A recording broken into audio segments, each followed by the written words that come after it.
Guys, this is me Kavya Jain. Welcome back to my YouTube channel. तो ये video बहुत informative होने वाला है। क्यों होने वाला है? क्योंकि मैं कुछ दिनों पहले मथुरा, वृंदावन, बरसाना और आगरा घूमने गई थी।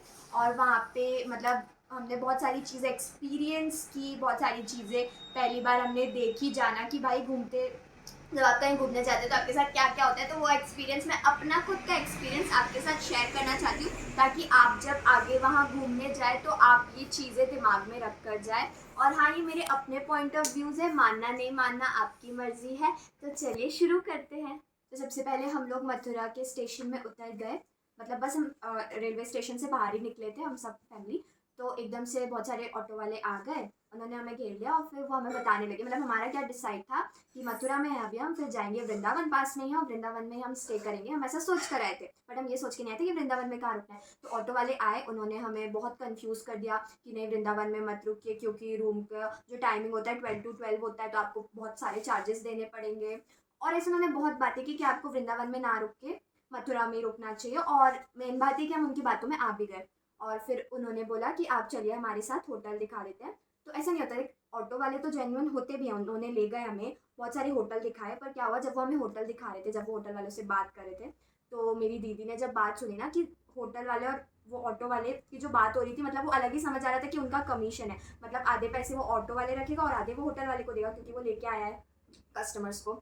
तो मैं ये कहना चाहती हूँ कि अगर आप जा रहे हैं, आप पहले से जो सोच के आए हो कि भाई वृंदावन में रुकना है तो वृंदावन में रुको, मथुरा में रुकना है तो मथुरा में रुको, मतलब जो सोच के आए हो वहीं रुकना। ऐसे किसी की बातों में मत आना, क्योंकि फिर वो तो अच्छा हुआ कि हाँ, फिर हमने नहीं सुना था, मथुरा में नहीं रखे, हमने वो ऑटो वाले को बोला आप हमें वृंदावन छोड़ दीजिए, हम वहाँ अपना देख लेंगे। फिर हम वृंदावन में ही रुके थे। तो दूसरी बात ध्यान रखने वाली कि आप जब भी वहाँ जाए तो अपने साथ कैश रखें।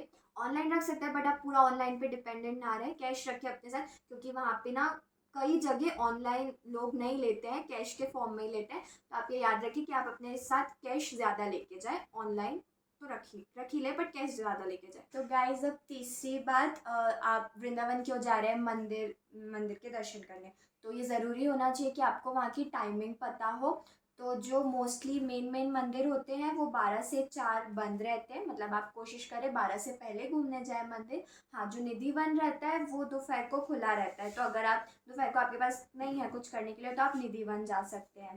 प्रेम मंदिर बहुत फेमस जगह है वहाँ की, बहुत सुंदर जगह है। तो वहाँ आप कोशिश करें 4 के बाद जाए, क्योंकि वहाँ पे लाइटिंग होती है, फाउंटेन शो होता है, वो शाम को देखने में बहुत अच्छा लगता है। तो वो आप 4 के बाद जाए। और यहाँ पर जो प्रेम मंदिर है वो भी 8 बजे बंद हो जाता है। तो 4 और 8 के बीच में आप प्रेम मंदिर घूम सकते हैं।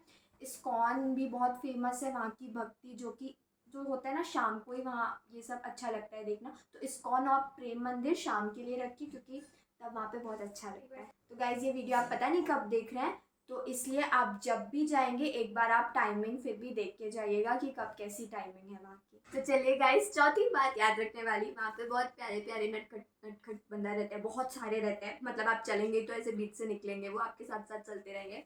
और वो लोग क्या करते हैं, चश्मा छीन लेंगे, दुपट्टा, मोबाइल, हाँ पर मतलब वो लोग सब ले जा लेते हैं, पर फेवरेट चीज़ उनकी चश्मा है, वो चश्मा ले जा लेते हैं। हमने तो हमारी आंखों से देखा, उन्होंने सच में बहुत लोगों के ऐसे चश्मे छीने हैं। कुछ नहीं होता, क्या करते हैं दुकान वाले, उनको एक फ्रूटी देते हैं और फिर वो चश्मा नीचे फेंक देते हैं आपको। तो बस इस चीज़ का ध्यान रखिएगा कि जब आप घूम रहे हैं तो चश्मा संभाल के रखना। वहाँ की पता है, अगर आप घूमो ना तो लोग खुद ही बता देते हैं कि चश्मा निकालो, यहाँ पे बंदर है। तो चश्मा अंदर रखिएगा और मोबाइल भी अंदर। तो पांचवी बात याद रखने वाली, हम लोग मई के महीने में गए थे, बहुत गर्मी थी हम लोग ने। और क्या था ना, पैदल पैदल ही ट्रैवल करना रहता है, क्योंकि पास पास रहते सारे मंदिर, और धूप बहुत ज़्यादा थी। तो एनर्जी बनाए रखने के लिए वहाँ पे मथुरा की फेमस है, आपको हर एक कॉर्नर पे मिल जाएगी, मथुरा की लस्सी बहुत टेस्टी होती है, उसको पीने से एकदम एनर्जी आ गई थी। हमने लस्सी पी, शिकंजी पिया। तो आप याद रखिए कि जब भी आप ट्रैवल करें ना, तो ऐसे कुछ आप ड्रिंक ही करें, तो उससे आपकी एनर्जी भी अच्छी रहती है और फ्रेश लगता है, एकदम रिफ्रेशमेंट ड्रिंक ले कोई भी अच्छी सी। और लस्सी ज़रूर ट्राई करिए मथुरा की। चलते हैं अगली बात पे ध्यान रखने वाली। तो हम लोग मथुरा से बरसाना गए थे, हमने ऑटो किया था, बस भी चलती है, आप बस से भी जा सकते हैं। तो मथुरा से बरसाना की दूरी है 40 किलोमीटर। हम ऑटो से गए थे, हमें एक बहुत अच्छे ऑटो वाले भैया मिल गए थे, जिन्होंने हमें बरसाना घुमा दिया और आसपास की भी काफ़ी मंदिर उन्होंने दिखाए थे हमें। हाँ, तो हम गए थे बरसाना। बरसाना आप जानते हैं, जहाँ पे राधा जी का जन्म हुआ था, बहुत सुंदर जगह थी वो। तो वहाँ पे एक मेन राधा जी का मंदिर है। तो वहाँ चढ़ने के लिए 200 प्लस सीढ़ियाँ हैं, तो आपको चढ़नी पड़ती है वो। और अगर आप किसी प्रॉब्लम की वजह से नहीं चढ़ सकते, तो वहाँ पे बाइक वाले आपको बाइक से चढ़ाते हैं, ठीक है, मतलब वो बाइक से चढ़ाते हैं, पर पर्सन 50 रुपीज़ लेते हैं वो। मेरी मम्मी और मेरी सिस्टर बाइक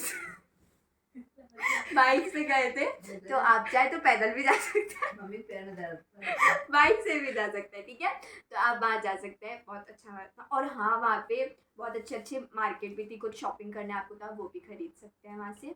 बरसाना भी ज़रूर जाएगा, बहुत सुंदर है वो। तो गाइज हमने तो ऐसे वृंदावन और बरसाना कवर कर लिया। अब हम वापस मथुरा आ गए थे। मथुरा में हम लोग गए थे कृष्ण जन्मभूमि, आप सभी जानते हैं it is a very historical place, तो हम वहाँ पे गए थे। तो वहाँ पे क्या हुआ, जैसे एंट्री होती है ना, तो वहाँ पे आपका सारा इलेक्ट्रॉनिक सामान ले लेते हो, वहाँ पे बहुत कड़क चेकिंग है, तो हाँ, तो आप इस बात का ध्यान रखिए कि आप वहाँ पे जाए तो इलेक्ट्रॉनिक सब वो लोग सबमिट कर लेते हैं अपने पास। और हाँ, हम लोग कृष्ण जन्मभूमि शाम को घूमने गए थे वहाँ पे, क्योंकि वहाँ भी थोड़ा लाइटिंग मतलब अच्छा रहता है। सुबह भी जा सकते हैं, पर हम लोग शाम को गए थे और शाम को अच्छा लगा था। लेट मी नो अगर आपको ये चीज़ें यूज़फुल रही। Thank you. enjoy your journey enjoy your journey. Bye, toodles.